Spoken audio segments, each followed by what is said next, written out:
هندك كرتون دي دركتين دي فروش نخلكي وكيف قوية مشهور جالك نوعيته منافد جالك نوفا بينين بلا ناف ديدا نبن كرتون يا جرتيه و دبيشتتا اف كرتون جهشتتا 25,000 يوم ورقه كي تو شانس خو كاچ تدايا عزيزي من بلكي تو نويش كربي بلكي تو روجي كربي بلكي تو بصرمان بي بس تا جهالت يا هيت كرينو فروتين دا امام عمر رضي بنا رب العالمين سر بدا نفسي كهيت وشيت دابت او كسي فقهي نظنت چه حرامه چه حلاله بلا تجارت اتسيكا مدا نكت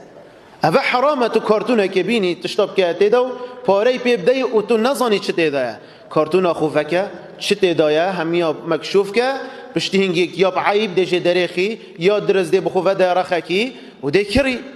اوه تجارت درست اما یادی خر بیع الجهاله بیع الغرر پیغمبر علیه الصلاة والسلام بنص حدیث قرآن پیروز یه حرام کری